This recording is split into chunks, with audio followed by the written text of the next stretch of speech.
अंग्रेजी में ग्रेस, उर्दू में फजल, फजल नहीं क्या, फजल। होलीनेस को पाकीज़गी और राइचसनेस को रास्तबाजी। हमने इन तीनों के सिर्फ मुतालिब पे बात की थी, इनके मतलब क्या क्या हैं, याद है ना। मैं भी कोशिश करूंगा इसको मजीद आसान करने की। सबसे पहले हम बात करेंगे ग्रेस के बारे में, ठीक है। ये दौर जो है और ये दौर, उनके दरमियान ये एक हायल होने वाली लकीर है, उनको अलग करने वाली, उनको फर्क करने वाली, उनमें इम्तियाज पैदा करने वाली ये एक लकीर है, ठीक है। हम सलीब की तमसील से सीखने वाले हैं, इसकी मिसाल लेके इसको एक दौर कंसीडर करना है, इस साइड को, और इस साइड को भी एक दौर कंसीडर करना है। ये दो अदवार हैं, इनके दरमियान क्या आ गया है, एक लाइन है जो क्या कहती है कि ए वाला दौर फर्क है तो ए वाला दौर फर्क है। समझ रहे हैं ना, ठीक है। अब ग्रेस जो है, खुदा का फजल जो है, वो इस दौर में भी है और इस दौर में भी है, यानी बिफोर क्रॉस एंड सलीब से पहले और सलीब के बाद। कितने दौर हो गए, दो दौर हो गए, सलीब से और सलीब के। अब सलीब से पहले जो दौर है, क्या इसमें खुदा का फजल मौजूद था? मैंने एग्जाम्पल दी थी, आप बता दीजिए क्या एग्जाम्पल है, कैसे आप साबित कर सकते हैं खुदा का फजल मौजूद था सलीब से पहले। मैं तुम्हें एक ऐसा मुल्क दूंगा जिसमें ना तुमने कुछ बोया होगा, ना कोई मेहनत की होगी, ठीक है, सब कुछ तुम्हें तैयार शुदा मिलेगा। मीनिंग तुम मेहनत नहीं करोगे, गुलामी से आजादी के लिए तुमने मेहनत नहीं की, मैंने तुम्हें आजाद किया क्योंकि मैं तुमसे प्यार करता हूं, मुझे तुम्हारा ख्याल है। आमीन। अच्छा, इससे भी पीछे चले जाएं अगर आप, बाग़े अदन में ग्रेस की पिक्चर क्या है, बाग़े अदन में खुदा के फजल की तस्वीर क्या है? मैंने बहुत बार ये बताया हुआ वीडियोस में। खुदा ने क्या कहा था आदम से, तू हर दरख्त का फल कैसे खाना, बेरोक टोक। कैसे खाना है? अंग्रेजी में बेरोक टोक के लिए पता क्या लफ्ज है? फ्रीली। कैसे खाना है?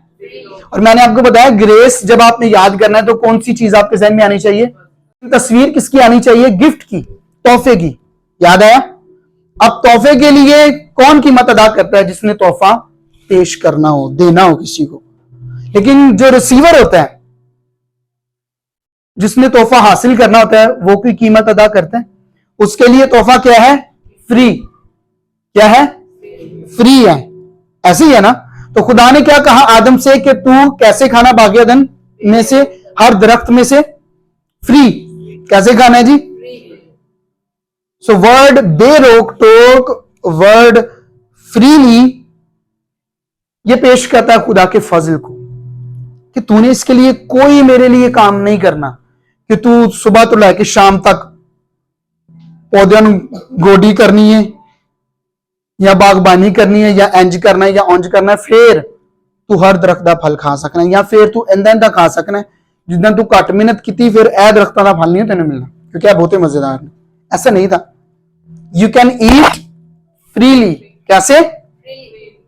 बेरोक टोक मुफ्त में खा सकता है, लेकिन एक दरख्त का फल तुम ना खाना, क्योंकि जिस रोज तुमने उसमें से खाया तो तुम मर जाओगे। तो तू मरा। तो ग्रेस यहां पर मौजूद है, ग्रेस यहां पर मौजूद है। तू पाक हो, तू दुआ कर, तू ये पढ़, तू वो पढ़, तू मेरे लिए ये कर। ऐसा कुछ था? रोजा रख, नहीं था। बेरोक टोक खा, जो कुछ मैंने 6 दिन तेरे लिए बनाया है उन सब को तू कैसे एंजॉय कर?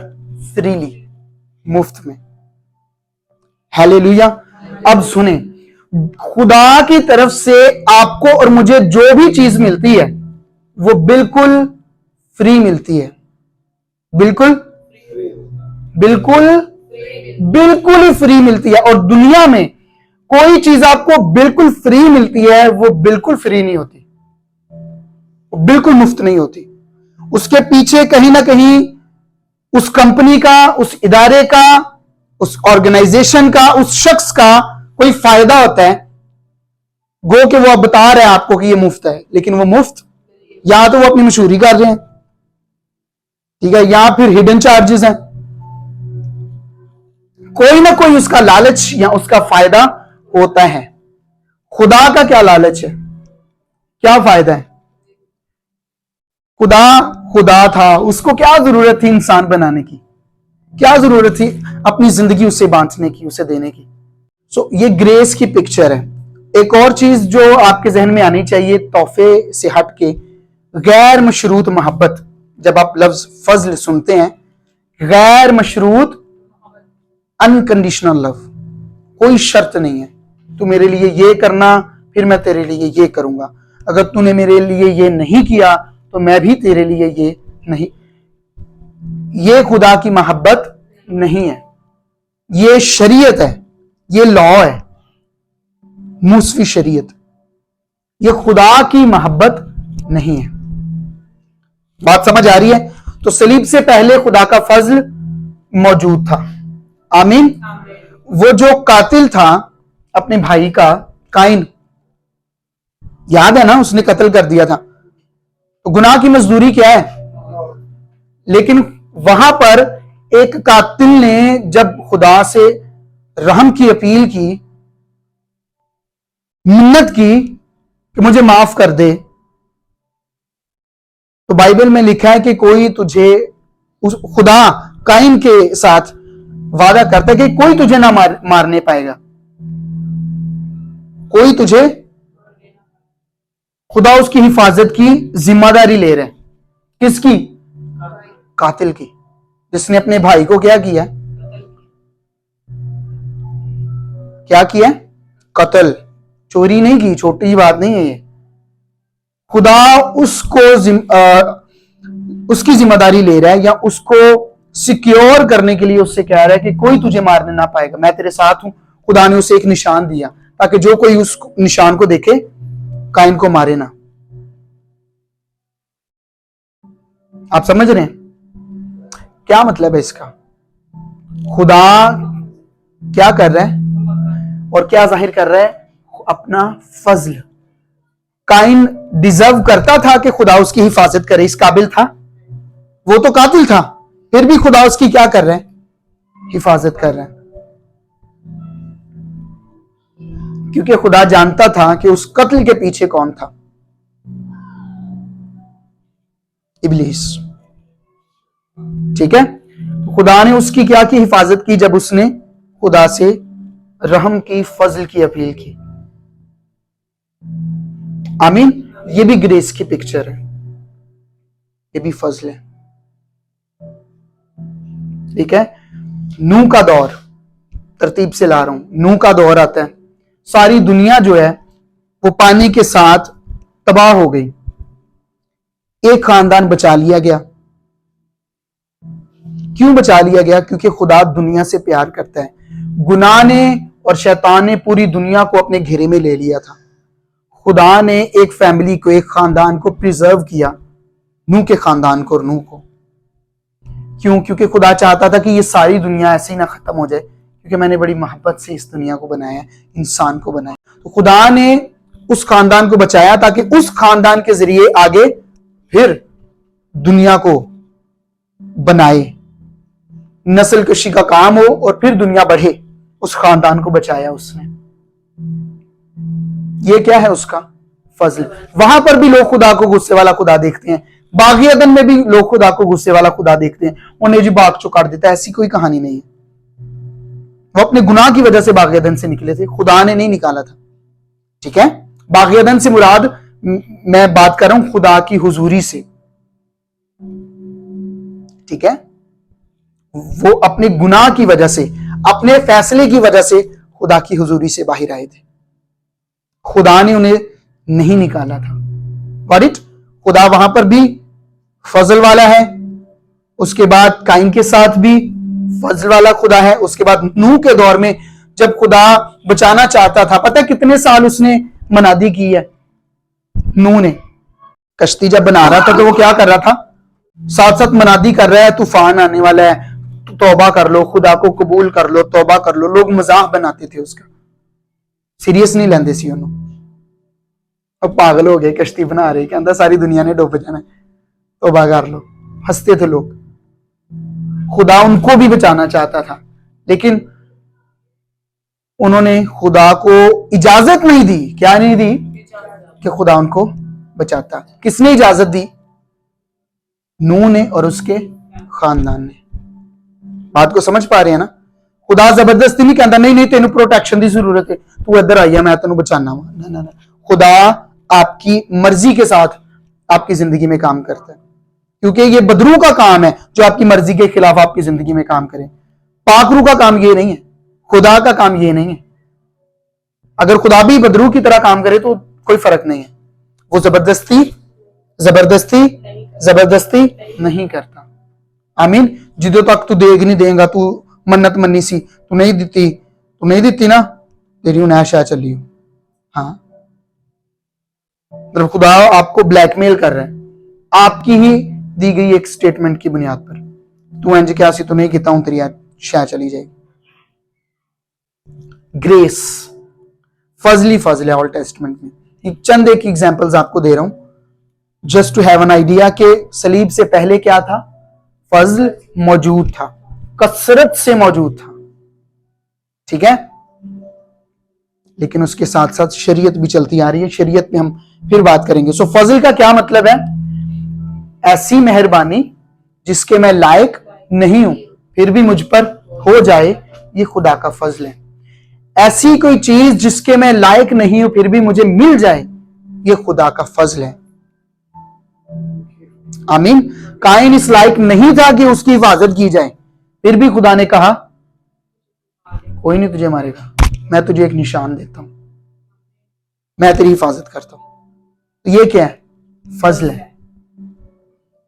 समझ पा रहे हैं? उनसे कहा इसराइलियों से, तुम्हें ऐसा एक मुल्क दूंगा, देश दूंगा, कंट्री दूंगा जिसमें तुमने मेहनत नहीं की, ये नहीं किया, वो नहीं किया, सब कुछ तुम्हारे लिए पहले तैयार होगा। ये क्या है? फजल। ठीक है। सलीब से पहले क्या था? खुदा का फजल। अब कंसीडर करें, हम इस दौर को समझ चुके हैं। यीशु मसीह सलीब पर जब लटके उस वक्त कौन सा दौर था? यीशु मसीह जब सलीब पर था उस वक्त कौन सा दौर था? हम दो अदवार की बात कर रहे हैं, सलीब से पहले और सलीब के। तो जब सलीब थी, ना पहले ना दरमियान की बात, जब सलीब थी मसीह की, जब सलीब पर था वो, उस वक्त कौन सा दौर था?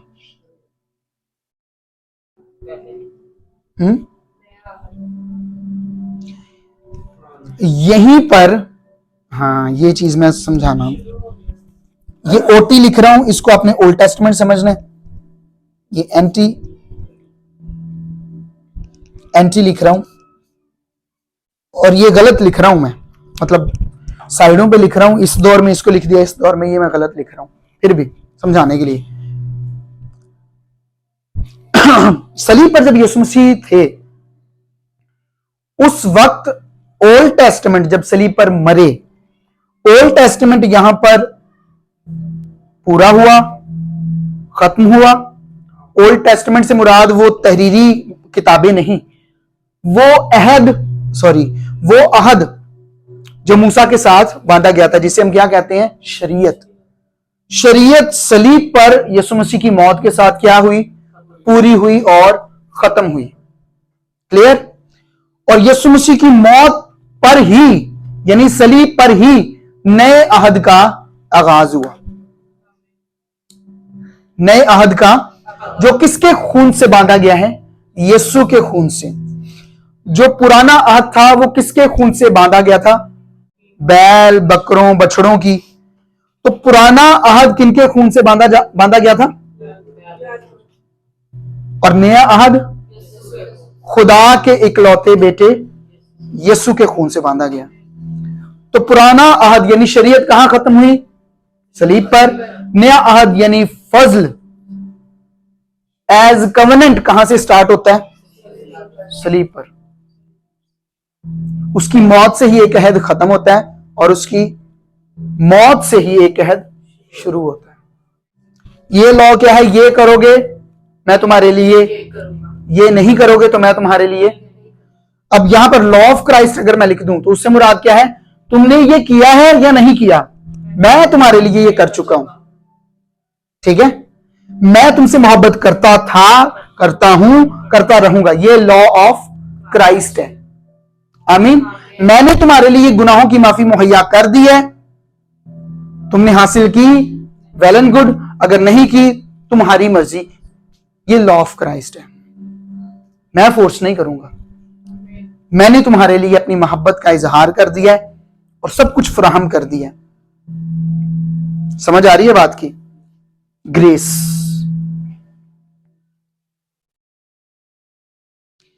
यहां पर भी ग्रेस था, लेकिन इसको क्या बोलते हैं हम फिर भी? पुराना अहद। पुराने अहद में ग्रेस जो है वो मुकम्मल तौर पर उसकी तस्वीर आपको नजर नहीं आती, मुकम्मल तौर पर उसकी वजाहत नहीं मिलती आपको, झलकियों में, ग्लिम्स में। जैसे दिन के वक्त तो आपको सब कुछ क्लियर नजर आ रहा होता है ना, लेकिन अगर अभी अंधेरा कर दूं यहां पर और वहां पर जाके माचिस की तीली जलाऊं, फिर यहां पर आकर एक माचिस की तीली जलाऊं, तो जहां जहां वो तीली जलेगी वहां वहां आपको दूर से क्या नजर आएगी? ठीक है। इसी तरह से ओल्ड टेस्टमेंट का जो दौर था पुराने अहद का, समझ लें वो तारीकी का दौर था, क्योंकि उस वक्त गुनाह और मौत बादशाही कर रहे थे। उस तारीकी में खुदा के फजल की जो तस्वीर है वो इस तरह से झलकियों में नजर आती थी, रोशनी हल्की हल्की। लोग उसको कुछ समझ पाए, कुछ नहीं समझ पाए, कुछ ईमान ला पाए, कुछ नहीं लाए। ठीक है, लेकिन जब सलीब पर यीशु मसीह आया, इस तरह से वो लटका। ये दो मुख्तलिफ अदवार को पेश करती हैं और ये लकीर जो है ये बताती है कि नहीं जी, मसीह जब सलीब पर लटका है, अब इस दौर में और इस दौर में फर्क आ गया। अब ये दौर जो नया शुरू होगा इसमें फर्क होगा। ठीक है, इस दौर में गुनाहों की माफी मांग मांग के, क्योंकि शरीयत थी, गुनाहों की माफी मांग मांग के, कुर्बानियां कर करके अपने दिल को तसल्ली देते थे कि अब हम नहीं मरेंगे, अब खुदा खुश है। और यहां पर किसी ने कोई आंसू भी नहीं बहाया, किसी ने कोई दुआ भी नहीं की। यीशु मसीह आया, इंसान के गुनाहों को लिया और सलीब पर अपनी जान दी, गुनाहों की माफी मुहैया की, हमेशा की जिंदगी मुहैया की, सब कुछ मुहैया किया। और ये क्या है? ग्रेस है, फजल है। तो सलीब पर वजाहत के साथ खुदा के फजल की तस्वीर आपको नजर आती है, बिल्कुल क्लियर। ये दोनों ही क्या है? ये जिन्होंने आना है, पैदा होना है, ये भी क्या है? और ये क्योंकि ये बेईमानी की हालत में पैदा होंगे,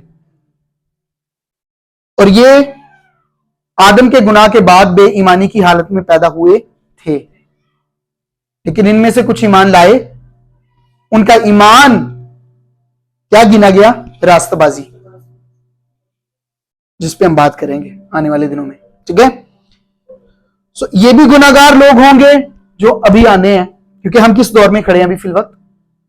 मिसाल दे रहा हूं, अभी हम सलीब के बाद के दौर में ही हैं, लेकिन मिसाल के लिए हम कहां चले गए हैं जी? सलीब के वक्त, जब यीशु मसीह सलीब पर है। तो जरा गौर कर रहे हैं आपने, क्या ये डिजर्व करते थे कि यीशु इनके लिए आए, सलीब पर जान दे? ये जो गुनाहगार पैदा होंगे, क्या ये डिजर्व करते थे कि यीशु इनके लिए आए, जान दे? इस काबिल थे ये? इसलिए इन्होंने क्या किया था? दोनों अतराफ के लोगों ने, इंसानों ने क्या किया था? खुदा उनके लिए है, कुछ तो किया था, गुनाह किया था। क्या किया था उन्होंने? क्या किया था? तो इसलिए यीशु क्यों मरने आया? सवाल है ना, क्यों सलीब पे चढ़े गए जी ਤੁਹਾਡੇ यीशु? जी हमने गुनाह किया था, हम गुनाहगार थे। चंगा काम किया ही तुसीं, बड़ी बहादरी का काम किया ही। यीशु ਨੂੰ ਅਸੀਂ ਜ਼ਮੀਨ ਤੇ ਲਾ ਲਿਆ है। यीशु ਸਾਡੇ लिए आ गया मुजस्सम होके, ਅਸੀਂ बड़े नेकी दे काम की, इसलिए आया। हमने क्या किया था? गुनाह किया था, और उसने सलीब पर क्या ले लिया हमारा? ये बात है जो अब सीखनी है आपने। ये क्या है? गुनहगार, और ये क्या है? अब गुनाह जो है इन दोनों की पहचान है, इन दोनों की क्या है? कौन? गुनाह इन दोनों की क्या है? एक ये दौर में मौजूद इंसान और एक इस दौर में मौजूद इंसान, दोनों की पहचान क्या है? ये शख्स जो आया है, जो सलीब पर लटका है, यीशु मसीह, क्योंकि ये कौन है? खुदा मुजस्सिम हुआ है। खुदा ने क्या लिया है? जिस्म लिया है। और दूसरी बात, यीशु के बारे में यूहन्ना ने फरमाया कि ये खुदा का बर्रा है। खुदा का इंसान गुनाहगार थे, उस दौर के गुनाहों की माफी के लिए क्या लाते थे?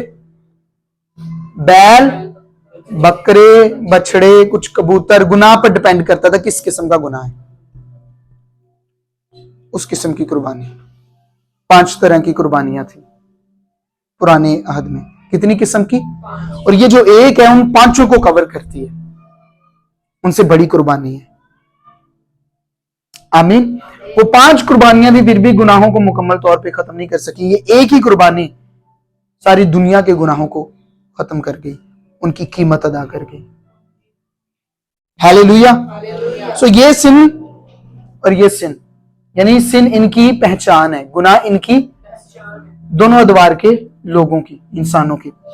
मसीह जब सलीब पर लटका तो ये क्या था? सलीब पर लटकने से पहले या सलीब पर, मुझे बताएं, यीशु मसीह ने कोई गुनाह किया था? कोई ऐब था उसमें? कुछ भी? कुछ भी था? यीशु मसीह ने तो कहा था, तुम में से कौन है जो मुझ में गुनाह साबित कर सके? डंके की चोट पे अगर कोई है जो साबित कर सके मुझ में कोई ऐब है, तो आए साबित करे, कोई गुनाह साबित करे। सलीब पर लटका दिया फिर भी। अब मुझे ये बताएं, वो किसके गुनाह की वजह से सलीब पर लटका दिया गया? पर्पस क्या था यीशु के आने का?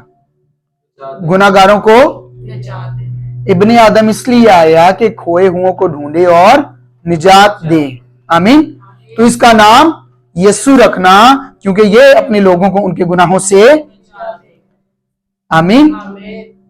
सो यीशु आया ही क्यों था? निजात देने। कैसे? मरकर, अपनी जान का फिदिया पेश करके निजात देने आया था। हालेलुया। तो यहां पर जब यीशु मसीह सलीब पर लटका है तो क्या ये गुनहगार है? उसका अपना कोई गुनाह है? फिर भी बाइबल में लिखा है गलतियों 3:13 में, जो लकड़ी पर लटकाया गया वो, क्योंकि लकड़ी पर उस वक्त उसको लटकाया जाता था जिसको क्या कंसीडर किया जाता था कि ये शख्स लानती है, ठुकरा दिया गया है, रद्द किया गया है। सलीब पर लटकाए जाने का मकसद यह था, सुने, सलीब जमीन में गाड़ी जाती थी और सलीब के ऊपर उस शख्स को लटका दिया जाता था, और इसका मतलब यह था कि इस शख्स को समाज ने भी ठुकरा दिया है और इस शख्स को खुदा ने भी ठुकरा दिया है, इसलिए उसको हवा में लटका दिया जाता था। इसलिए उसको यह भी कहते थे कि यह शख्स लानती है। ना इंसानों ने कबूल किया है, ना खुदा ने कबूल किया है। इसने हमारा भी, इंसानों का भी दिल दुखाया, समाज के लिए भी ये नुकसानदेह है, और खुदा का भी इसने दिल तोड़ा है, हुक्म तोड़ा है। और इस लायक कौन था? इंसान जिसने गुनाह किए, जिनकी पहचान क्या है? इस लायक वो थे कि उन्हें सलीब पर उन्हें मारा जाए, क्योंकि गुनाह की मजदूरी। यीशु आया, यीशु ने जो लकीर है ना, ये डाल के फर्क कर दी कहानी। यीशु ने सलीब पर ये जो अभी आने हैं, इनके गुनाह या इनकी गुनाह की पहचान, और ये जो हो गुजरे, इनके गुनाह की पहचान उठा ली सलीब पर। सलीब पर यीशु क्या बन गया? गुनाह था कौन? इंसान। सलीब से पहले के भी और सलीब के बाद जो पैदा होंगे वो भी क्या थे? गुनाहगार। यीशु ने इनके गुनाह सलीब पर उठा लिए। क्या किया? सजा के लायक कौन था? सजा का मुस्तहिक कौन था? क्या इंसान को सजा मिली? ये क्या है? फजल। अब ये चीज याद रखनी है, फजल की दो तरह की डेफिनेशन। एक, मैंने आपको क्या सिखाया? पहली डेफिनेशन क्या है? बोलोगे तो फिर याद होएगी, बोलोगे। ऐसी मेहरबानी जिसके मैं लायक नहीं फिर भी मुझ पर हो जाए, ये खुदा का। आमीन। अब दूसरी डेफिनेशन इसकी ये है, ऐसी सजा जिसके मैं लायक हूं और मुझे ना दी जाए, ये भी खुदा का फजल है। ठीक है। ये सजा या मौत जो सजा है, किसकी सजा थी? क्या इंसानों को मिली? किसने ले ली? तो ये क्या है? आमीन। ऐसी मेहरबानी जिसके मैं लायक नहीं मुझ पर हो जाए, फजल है। ऐसी सजा जिसके मैं लायक हूं मुझे ना दी जाए, खुदा का फजल है। आमीन। अब ये पहचान किसकी पहचान बन गई? यीशु की। गुनाह जो इंसान की पहचान थी, यीशु ने सलीब पर वो पहचान ले ली। यीशु मसीह ने जब इंसान की पहचान यानी गुनाह सलीब पर ले लिया और गुनाहगार बन गया, गुनाह बन गया, तो इंसानों के पास क्या रहा फिर? ये देखें, गायब हो गए। इसको भी हम मिटा देते हैं क्योंकि इनका गुनाह तो यीशु ने उठा लिया ना, फिर इनके पास गुनाह मौजूद नहीं है। इनके लिए क्या फ्राहम कर दी गई है? नजात। लेकिन हम बात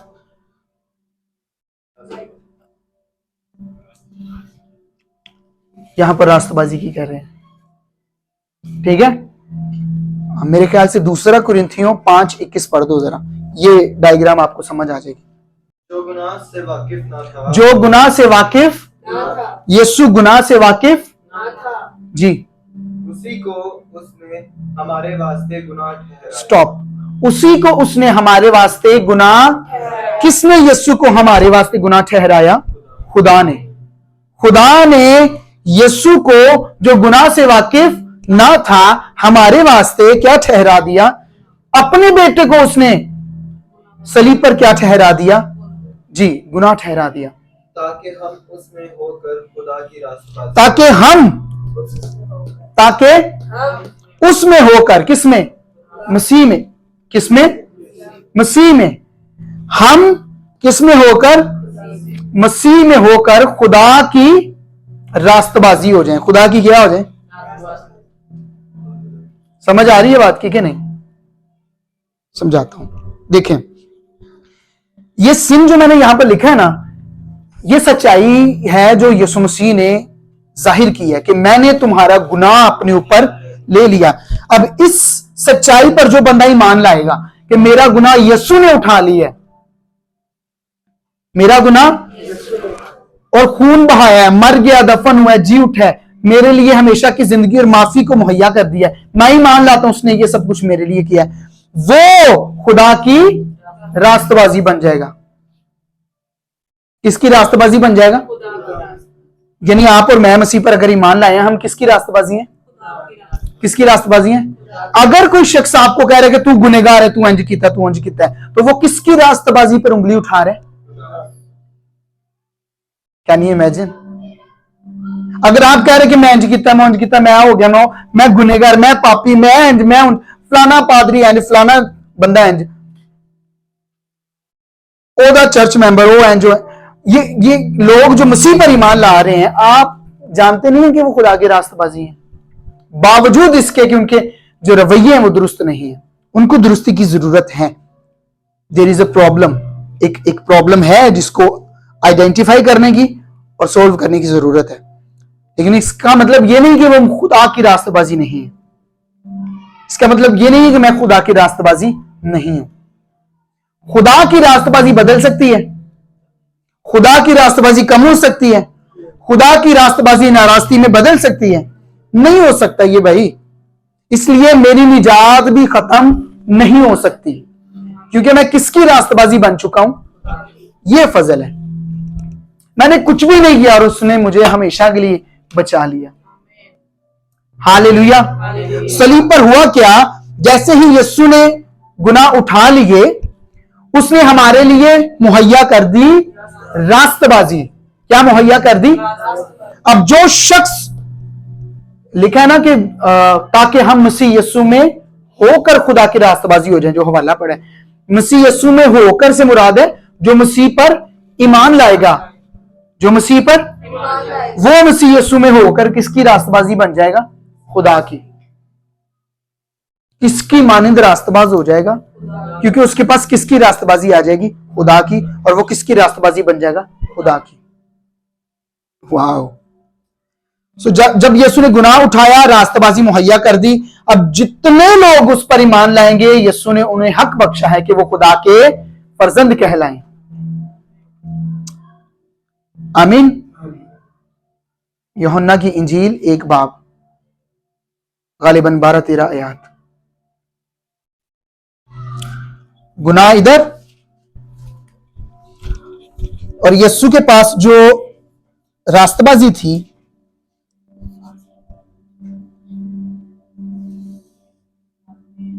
वो इनके लिए मुहैया कर दी है। इसको जो स्कॉलर्स बोलते हैं वो कहते हैं डिवाइन एक्सचेंज, डिवाइन इलाही तबादला। हमारे गुनाह यीशु ने सलीब पर उठा लिए और यीशु ने अपनी रास्तबाजी हमें दे दी। ये क्या है? ग्रेस, फजल है ये सारे का सारा। जो वो नहीं था वो बन गया, जो हम नहीं थे हम बन गए। वो गुनहगार नहीं था, क्या बन गया? गुनहगार। हम रास्तबाज नहीं थे, हम क्या बन गए? रास्तबाज। क्योंकि हमें क्या मिल गई? यीशु की। आमीन। अब समझ आ रही है?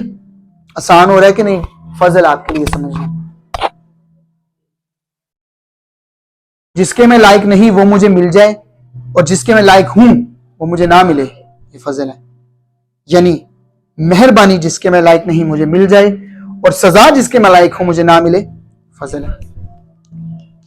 आमीन। इस सजा के मैं लायक था, मुझे नहीं मिली। इस रास्तबाजी की मैं लायक नहीं था, मुझे मिल गई ग्रेस। आमीन। और ये सब कुछ कहां जाहिर हुआ है? सलीब पर। इसलिए मैं कहता हूं ये वाज़ेह तस्वीर पेश करती है खुदा की मोहब्बत की, खुदा के फजल की।